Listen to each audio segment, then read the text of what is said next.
వారానికి 90 గంటలు పనిచేయాలని చెప్పి ఎల్ఎన్టీ చైర్మన్ సుబ్రహ్మణ్యన్ గారు చేసిన కొన్ని కామెంట్స్ ఇప్పుడు వివాదం రేపుతున్నాయి. అయినా ఎంతసేపు భార్య ముఖం చూస్తూ కూర్చుంటారు? వాళ్ళు మనం వాళ్ళ ముఖం చూస్తూ ఉండాలా? నన్ను అడిగితే నేను సండే కూడా పనిచేయమని చెప్తాను. అంతేకాదు మనం వరల్డ్ క్లాస్లో ఉండాలంటే, వరల్డ్లో టాప్లో ఉండాలంటే సండే కూడా పనిచేయాల్సిందని చెప్పి ఎల్ఎన్టీ చైర్మన్ చెప్పుకొచ్చారు ఒక వీడియోలో. ఆ వీడియో ఇప్పుడు వైరల్ అవుతుంది. దాని మీద చాలామంది చాలా నెగిటివ్గా కూడా కామెంట్స్ వేస్తున్నారు. అంతేకాదు ఆయన తన ఒక స్టోరీ కూడా చెప్పారు.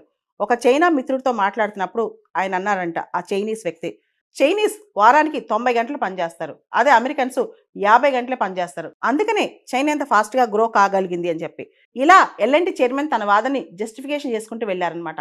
దీంతో పెద్దగా గత వారం రోజుల నుంచి కూడా దీని మీద దుమారం రేగుతోంది. ఈ మాటలు ప్రస్తావిస్తూ ఆయన ఇంకొన్ని మాటలు కూడా చెప్పారు. ఆదివారాలు నేను పని చేస్తాను, మీతో పని చేయించలేనందుకు నేను చింతిస్తున్నాను. ఆదివారాలు ఇంట్లో కూర్చొని ఏం చేస్తారు? భార్య ముఖం అంతే చూస్తూ ఎంతసేపు ఉంటారు? ఇంట్లో తక్కువ సమయం, ఆఫీస్లో ఎక్కువ సమయం ఉంటామని చెప్పి మీ భార్యలకు మీరు చెప్పుకోవాలంటూ ఆయన వ్యాఖ్యలు చేశారు.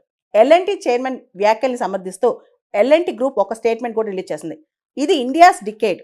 ఇండియా అందరికన్నా బెస్ట్గా పర్ఫామ్ చేయాలంటే, మనం ముందుకెళ్ళాలంటే ఎక్స్ట్రా ఎఫర్ట్ పెట్టాలి.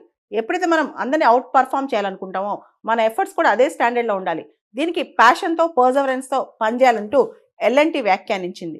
2023-2024 2023-24 సంవత్సరంలో ఎల్ఎన్టీ చైర్మన్ తీసుకున్న జీతం ఎంతో తెలుసా? 51 కోట్లు. అదే ఎల్ఎన్టీలో ఒక average employee, salary employee average తీసుకుంటే 9 లక్షలు పర్ యానం, 9-9.5 లక్షలు. అంటే ఆయన జీతం ఒక సగటు ఎంప్లాయీ కన్నా ఎల్ఎన్టీలో 534 టైమ్స్ ఎక్కువ అనమాట. సో దీనికి చాలామంది ఏమంటున్నారు, నువ్వు అంత జీతం తీసుకుంటున్నావు కాబట్టి, నువ్వు 51 కోట్లు 52 కోట్లు తీసుకుంటున్నావు కాబట్టి నువ్వు సండేస్ కూడా పనిచేయి, మేమెందుకు పని చేయాలని వాళ్ళు అడుగుతున్నారు. వర్క్ లైఫ్ బ్యాలెన్స్ గురించి ఈ మధ్య చాలా పెద్ద చర్చ జరుగుతోంది.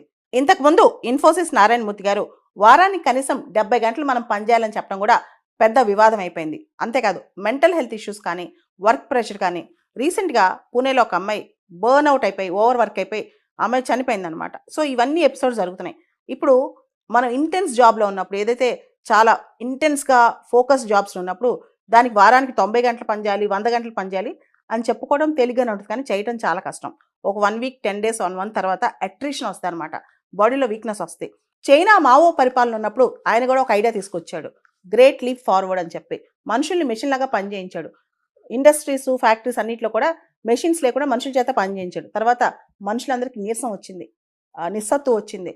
వాళ్ళందరూ మెషిన్స్ లాగా పనిచేసి అట్రిషన్తో సఫర్ అయ్యి చాలామంది చనిపోయారు కూడా.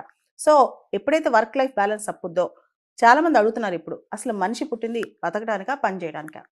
అసలు మనిషి బతకాలా, పని చేయాలా? ఇలాంటి క్వశ్చన్స్ వచ్చినప్పుడు వర్క్ లైఫ్ బ్యాలెన్స్ అనేది ఇప్పుడు చాలా